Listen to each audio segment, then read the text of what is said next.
Hola, saludos a todos, bienvenidos a la carrera de médico especialista en tocoginecología de la Universidad de Buenos Aires.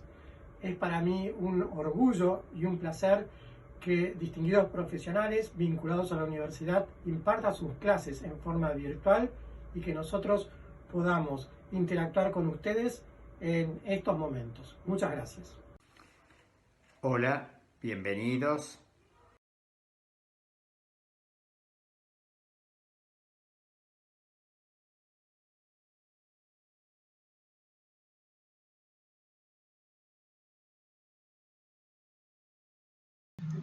Hola, ¿cómo están? Mi nombre es Roberto Quecliquian, soy profesor titular de obstetricia de la Universidad de Buenos Aires, de la Facultad de Ciencias Médicas, y hoy vamos a abordar dentro del programa de la carrera de médico especialista en tocoginecología la temática que tiene que ver con las cuestiones éticas y legales. Dentro de las cuestiones éticas, es importante que por lo general a veces nos resulta difícil distinguir con precisión qué es moral y qué es legal.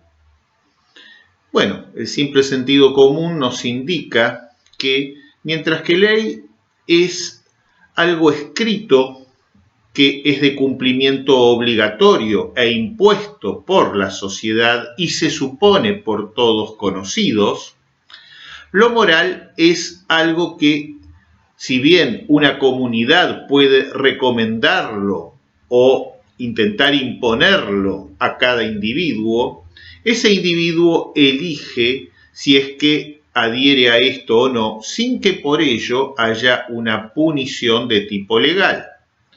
Por eso, por lo general, las leyes penales no solamente indican alguna acción prohibida o permitida o que habría que hacer, sino una sanción. Porque supongamos que existiera una ley que dice se prohíbe matar, que de hecho existe, está en el Código Penal, pero no hubiera pena alguna.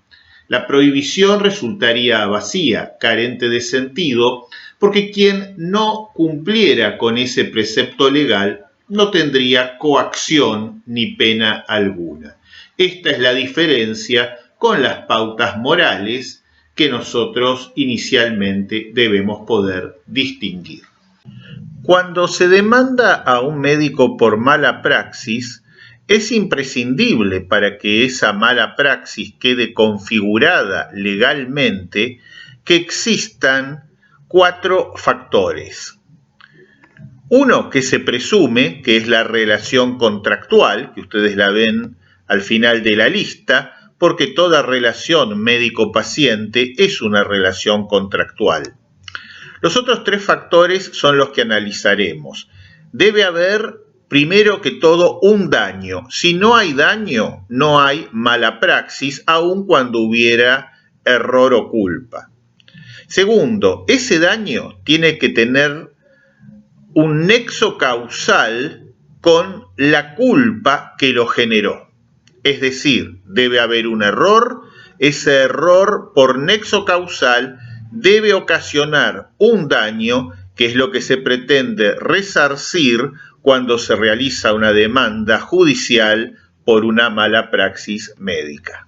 Si queremos realizar la prevención de eventuales demandas que podríamos sufrir por supuestas malas praxis médicas, obviamente la primera medida es una buena y cuidadosa praxis médica.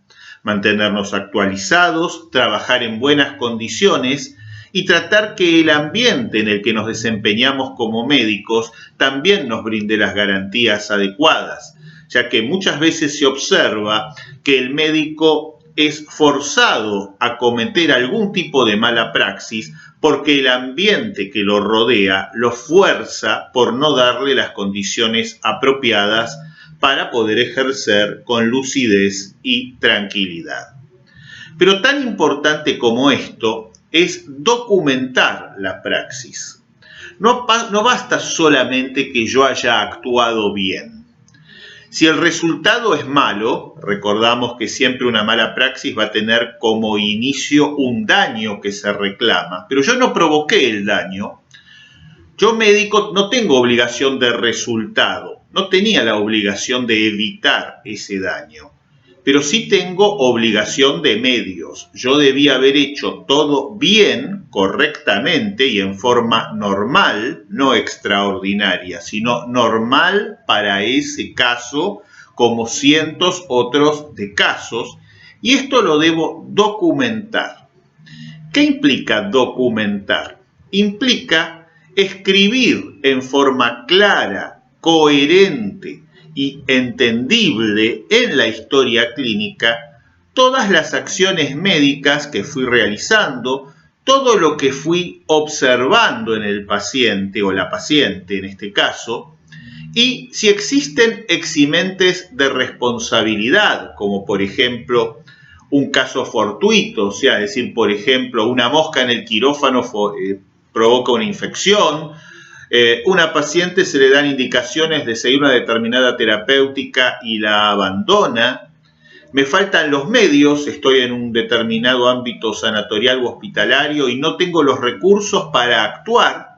Bueno, cualquier tipo de eximente de responsabilidad, más todo lo que hice, lo debo escribir en la historia clínica.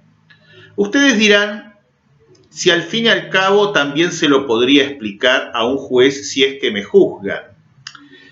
Pareciera que al ser lo mismo, ya que yo soy quien escribe la historia clínica y yo soy quien le habla después al juez, sería lo mismo.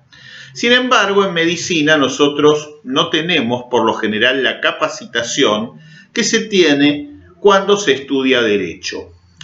¿Qué sucede? Si ustedes son acusados de mala praxis y le explican al juez, es más, hasta con un polígrafo que determine que no están mintiendo, lo bien que actuaron y actuaron bien, pero resulta que esto no está documentado en la historia clínica, se supone que ustedes no pueden confesar en beneficio de ustedes. Por el contrario, si ustedes le dijeran al juez, yo actué mal, esa confesión sí es válida. Si ustedes ven las series de televisión cuando la policía le dice a alguien, evite decir cualquier cosa porque podrá ser tomada en su contra, ¿por qué surge esto? Surge porque mientras que los dichos a favor el juez los toma como meros dichos a favor de alguien, nadie puede confesar en su favor, el hablar en contra de uno mismo es confesión y es prueba válida en contra de quien dice esa afirmación. Por el contrario, cuando nosotros estamos actuando y documentamos en una historia clínica, escribimos lo que ha sucedido y eso se tiene por válido, eso se tiene por dicho. Alguien me dirá, pero se podría escribir algo falso en una historia clínica. Y es correcto, de hecho, puede existir esa posibilidad. Lo importante es que en la instancia judicial, esta falsedad supuesta deberá ser probada por quien alegue que exista. Es decir, la historia clínica será verdadera hasta que alguien con medios fehacientes, con medios que tengan igual fuerza de prueba que la propia historia clínica, demuestre que la misma tuviera algún grado de inexactitud o de falsedad.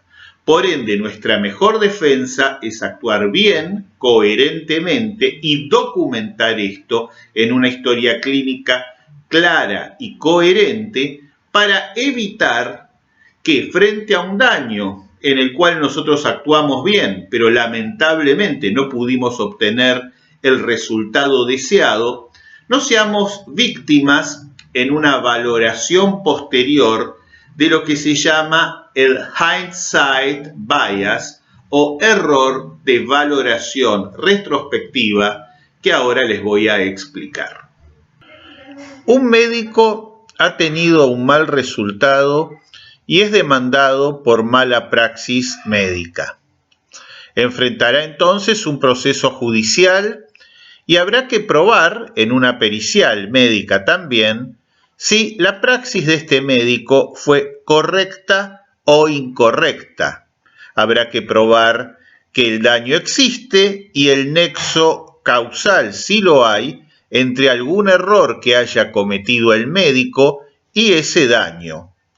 Estas periciales médicas van a analizar fundamentalmente si hemos cumplido normas, los protocolos existentes y la calidad de nuestras decisiones tomadas conforme por lo general las normas que emanan de autoridades sanitarias o sociedades científicas en lo que es la praxis médica habitual. Otro elemento que se toma en cuenta es la actitud del profesional. Esto en el Reino Unido, el United Kingdom, se habla mucho de fitness for practice. Esto quiere decir profesionales que tienen capacidad de empatía y acompañamiento más allá de la propia praxis en forma puramente técnica, lo que llamaríamos el toque humano. La valoración correcta de lo que ocurrió en el pasado es el hindsight, pero cuando alteramos esa valoración por algún tipo de error, estamos frente a hindsight bias. Nuestro propio cerebro humano a veces nos hace trampas. Esto fue estudiado por Medved, Madej y Gilovich respecto de atletas que habían participado en Olimpiadas, específicamente las Olimpiadas de Atlanta, y observaron que el impacto emocional llevaba a cometer errores valorativos. Vieron que cuando terminaba una competición, quien había ganado y recibía la medalla de oro estaba totalmente feliz, contento. Y esto mismo ocurría con la medalla de bronce. Sin embargo, vieron que la emoción de quien recibía la medalla de plata era negativa. En principio dijeron, bueno, si se trata de una competición como tenis o fútbol, el que recibía la medalla de bronce había ganado recién un partido que le daba el tercer puesto, y el que recibía la medalla de plata acababa de perder el partido por el primer puesto. Pero siguieron indagando y vieron entre corredores que corrían, por ejemplo, carreras de 100, 200 o 300 metros llanos en línea. Había un primero, un segundo y un tercero simultáneamente, y el segundo era más infeliz. ¿A qué se debía esto? Hasta que ese segundo sentía que mientras el tercero tenía la redención de haber alcanzado el podio, el segundo lamentaba, estando en el podio, no haber ocupado el primer lugar y por ende era más infeliz el segundo y más feliz el tercero. Más de una vez nos ocurre que pensamos, sabía que esto iba a ocurrir, lo presentía. ¿Alguna vez ustedes pensaron que sabían cuál era el número que iba a salir en la lotería? Posiblemente sí. Sin embargo, si ahora yo les pregunto, ¿cuál es el número que va a salir? La totalidad de los que escuchan van a ser incapaces de pronosticar un número. Esta es otra de las trampas que nos hace el cerebro y que es hindsight bias, el efecto de que siempre supe que iba a suceder, creando una cadena de eventos que llevaban inevitablemente al resultado y entonces no haberlo anticipado fue un error, lo que es falso. La forma de quebrar el hindsight bias es analizar cuáles eran los resultados posibles antes que ocurriera el resultado, lo que se llama el D-bias. Es muy frecuente escuchar por qué no le hizo una cesárea cuando un resultado es malo a nivel obstétrico, o a la inversa, ignorar malas conductas médicas cuando el resultado es favorable. Sin embargo, vemos que existen dos tipos de hindsight bias.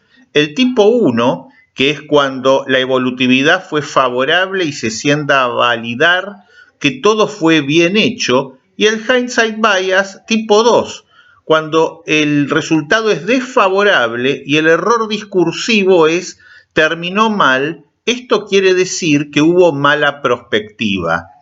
Fischoff demostró que cuantas mayor cantidad de posibilidades de fin haya en un determinado momento, más difícil obviamente es la predicción y por ende debemos controlar el hindsight bias. La forma de controlar el hindsight bias se llevó por primera vez en los Estados Unidos en un caso que no tiene que ver con la medicina. Fue el caso de la energética Enron, que había quebrado y había sido calificada como de alta calidad sus acciones por Arthur Andersen. Se le reprochaba a Arthur Andersen no haber advertido a los accionistas o a los inversores que la energética iba a quebrar. La gente de Andersen, que defendió a esta consultora, alegó hindsight bias. El juez norteamericano les dijo, ok, entonces D-bias. ¿Y qué era D-bias? Era demuéstreme con la documentación que tiene que usted no podía predecir lo que finalmente ocurrió. La responsabilidad por mala praxis en la actualidad no solo ahora implica esta responsabilidad subjetiva, sino que también cada vez más va hacia una responsabilidad objetiva, que tiene que ver en que se centra en reparar a la víctima. Cada vez se exige más al responsable y un caso fortuito implica que debe ser probada su característica de fortuita en forma totalmente indubitable.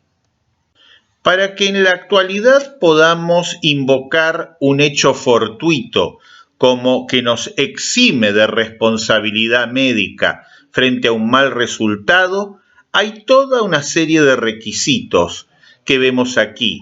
Su imprevisibilidad, su inevitabilidad, tiene que ser ajeno a nosotros, que somos el deudor de la prestación, tiene que ser actual, ocurrir en el momento que ocurre la prestación, tiene que tener que ver con la obligación que se había constituido, en este caso nuestra obligación de asistir correctamente a la paciente, y tiene que ser un impedimento absoluto para que pudiéramos cumplir la obligación dando un buen resultado. Pero fundamentalmente, y por encima de estas reflexiones técnicas, hay algo que es esencial y que está con mayúsculas: ser consignado con valor probatorio. Esto implica ser escrito en forma indubitable en la historia clínica, como habíamos explicado en un comienzo. Para concluir esta charla, hablaremos sobre dos ejemplos prácticos. El primero es una típica acusación de mala praxis por supuesta hipoxia durante el parto que provoca una parálisis cerebral. En la actualidad sabemos que la parálisis cerebral rara vez depende de la hipoxia intraparto, que sí puede provocarla, pero que es la menos frecuente de las causas. Es decir, que si se demandan todas las parálisis cerebrales sin analizar apropiadamente si la misma es debida realmente a una hipoxia intraparto, sino solo suponerlo, se genera una cantidad de demandas injustas.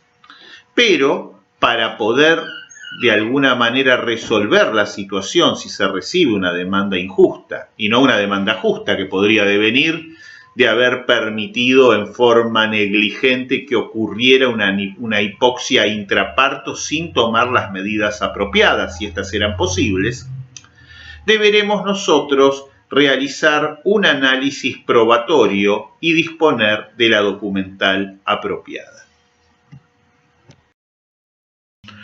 ¿Por qué se producen demandas por parálisis cerebral en casos que no correspondían? Quien las realiza está frente a un efecto confundidor. Observa una aparente asociación entre una exposición, supuestamente la hipoxia, y el evento en estudio, que sería en este caso la parálisis, pero no se tiene presente la presencia o ausencia de un tercer factor. Ese tercer factor puede ser, por ejemplo, una infección que básicamente equivale a la hipoxia en cuanto a mecanismos de citotoxicidad que generarán una falla secundaria de energía y la muerte neuronal.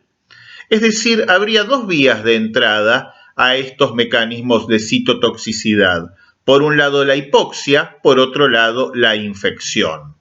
Por otra parte, la parálisis cerebral puede preexistir y deberse a una hipoxia antigua.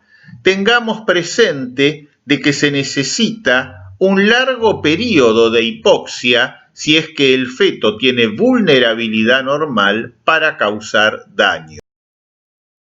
En un feto con vulnerabilidad normal, la hipoxia no causa daño inmediato, dado a que primero hay una respuesta cardiovascular fetal compensatoria, que es la taquicardia, un mecanismo compensatorio primario que redistribuye el flujo sanguíneo hacia el cerebro, el Brain Sparing Effect, y finalmente, cuando esto se vuelve insuficiente, se cae en la bradicardia por aumento del tono vagal y estamos frente a una situación de inicio del daño hipóxico. En nuestra vida fetal somos mucho más resistentes a la ausencia total de oxígeno, o sea, la anoxia, que de adultos. Anoxia de 8 minutos, es decir, fallece la madre, hay fin de sus latidos cardíacos, y si logramos sacar al feto antes de esto a través de una cesárea, no tiene daño cerebral. Más de 10 minutos provocarán un hallazgo neuropatológico con certeza, pero tenemos hasta 20 a 25 minutos para que se produzca la muerte fetal. El feto es increíblemente resistente a la anoxia cuando tiene vulnerabilidad normal. Pero normalmente no vemos ausencia total de oxígeno, sino disminución del mismo, o sea, no anoxia, sino hipoxia, y se requieren 1 a 3 horas de hipoxia para causar daño cerebral y 3 a 5 horas de hipoxia para causar la muerte fetal en un feto de vulnerabilidad normal. Con los elementos que hemos analizado frente a una pericia en sede judicial, intentaremos demostrar que no existe un error médico cuando ocurrió el daño de parálisis cerebral. ¿Cómo quebramos el nexo causal si así corresponde? Si es que hubiera habido una hipoxia, en la historia clínica neonatal deberá existir el registro de un neonato que está padeciendo en este momento una encefalopatía hipóxica neonatal. Es lo mismo que si tenemos un incendio que acaba de apagarse, vamos a ver que está humeando todo. Si en lugar de esto lo que observamos, entramos a una casa y vemos cenizas y la temperatura es absolutamente fría, sabremos que el incendio ocurrió hace mucho tiempo y por ende no podía corresponder al parto. Veremos si hay otras causalidades probadas. Veremos también si hay eximentes de responsabilidad documentados en la historia clínica. Controlaremos el hindsight bias. El mal resultado de la parálisis no implica una mala atención médica si todo lo demás lo contradice, y es muy importante la capacitación profesional que cada especialista tiene acreditada. Un párrafo aparte nos merece la información que debemos dar a toda paciente y su familia y obtener el consentimiento informado. La falta de información hoy inclusive se vincula con el incumplimiento de algunas leyes que debemos conocer, como las de violencia obstétrica y la de parto respetado. Pero básicamente en cualquier praxis tocoginecológica se debe informar en forma completa, clara, sencilla y veraz a el paciente o la paciente que va a recibir la asistencia, para que esta persona pueda elegir tomando esa información y teniendo esa información, pueda dar válidamente su consentimiento informado, el que se registra en un documento en papel, que es prueba de que la persona fue debidamente informada y consintió. A veces nos encontramos con que con apropiadas praxis médicas hay malos resultados y básicamente lo que se reprocha al médico no es la apropiada praxis médica, sino que omitió realizar la información y el consentimiento informado previo, y eso tal vez le quitó chance a él o la paciente de elegir alguna otra alternativa. Seamos muy prudentes en el siglo XXI en cuanto a que tanto por cuestiones éticas como por cuestiones de responsabilidad de cuidar nuestra propia indemnidad como profesionales, dar un consentimiento informado, obtenerlo informando correctamente y documentarlo en forma apropiada.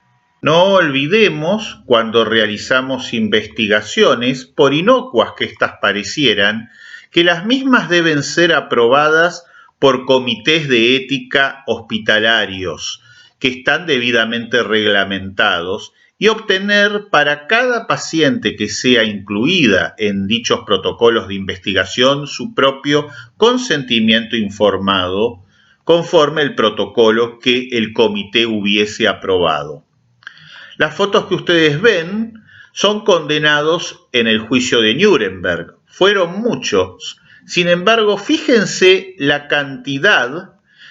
Estamos hablando de 21 médicos que fueron acusados y condenados por experimentar con seres humanos contra las normas elementales de ética, y esto fue un principio muy importante para que se establecieran protocolos de ética clínica en la investigación y se condenara a estos responsables de delitos aberrantes que deshonran nuestra profesión.